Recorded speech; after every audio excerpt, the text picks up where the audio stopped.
एक बार महात्मा बुद्ध एक गांव में अपने शिष्यों सहित घने पेड़ की छाव के नीचे बैठे थे।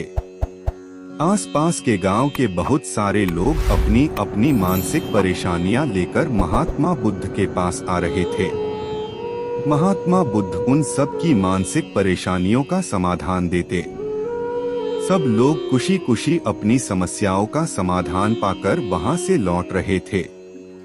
वहीं से कुछ दूर बैठा एक दुखी भिखारी खुद की किस्मत को कोसता हुआ बुद्ध के पास जाने वाले लोगों को देखकर ये सोचने लगा कि अभी कुछ देर पहले तो ये लोग दुखी मन से मुंह लटकाए उन महात्मा के पास गए थे, और अब इतना खुश होकर कैसे वापस लौट रहे हैं। आखिर माजरा क्या है? जरा मैं भी जाकर देखूं कि वो महात्मा ऐसा कौन सा खजाना बांट रहा है इन लोगों को, जो इनके चेहरे खुशी से लाल हो गए।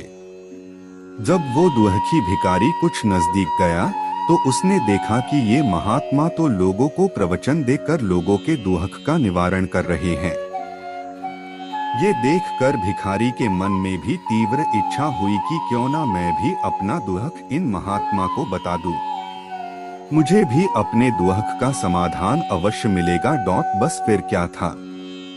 समाधान पाने की लालसा लिए भिखारी महात्मा बुद्ध के सामने पहुंचा और हाथ जोड़कर प्रणाम करते हुए बोला, हे महात्मा बुद्ध, मैं भी लोगों की मदद करना चाहता हूँ।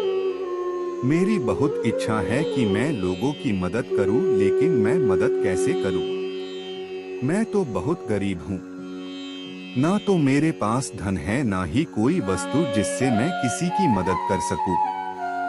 मैं चाह कर भी किसी की मदद नहीं कर सकता। मुझे भगवान ने इतना गरीब क्यों बनाया? हे महात्मा, मुझ पर कुछ कृपा करो। इतना बोलते हुए भिखारी रोने लगा। महात्मा बुद्ध बोले, तुम बहुत अज्ञानी हो, क्योंकि तुम अब तक इस भ्रम में जी रहे हो कि तुम्हारे पास कुछ नहीं, जबकि दूसरों को कुछ देने के लिए तुम्हारे पास बहुत कुछ है। तुम बिना धन और वस्तु के भी दूसरों की मदद कर सकते हो। तुम्हारे पास जुबान है जिससे तुम मीठे शब्द बोलकर किसी के दुखी चेहरे पर मुस्कान ला सकते हो। इन्हीं शब्दों की ताकत से तुम किसी के भी टूटते हौसलों को फिर से मजबूत कर सकते हो। इन्हीं शब्दों की ताकत से तुम किसी के भी मन में सकारात्मक विचारधारा के बीज बोकर उसको गलत रास्ते पर जाने से रोक सकते हो।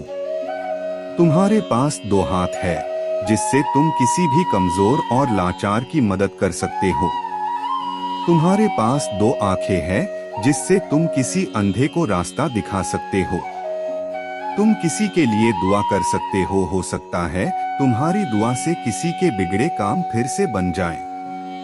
तुम किसी के अच्छी सेहत की कामना कर सकते हो, लेकिन अज्ञानतावश तुम अब तक इस बात को समझ नहीं पाए और इस भ्रम में अब तक जीते रहे कि तुम्हारे पास मदद करने के लिए कुछ नहीं।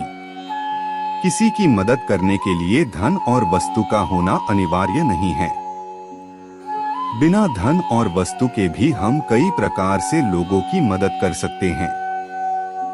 महात्मा बुद्ध के ज्ञान भरे इन सुंदर वचनों को सुन भिखारी के चेहरे पर मुस्कान आ गई और वो खुशी से झूमता हुआ वहां से चला गया। इस बुद्धा मोरल स्टोरी से हमने क्या सीखा? तो देखा दोस्तों, महात्मा बुद्ध के इन बातों से कितना सुंदर ज्ञान जानने को मिला। आज के समय में ऐसे ही बहुत से लोग हैं जो यही सोच सोच कर दुखी होते रहते हैं कि मेरे पास ये नहीं वो नहीं, बल्कि जो है उसी में संतोष करना सीखो और बिना किसी मतलब के लोगों की मदद करो। इन्हीं से आपको परम सुख की प्राप्ति होगी।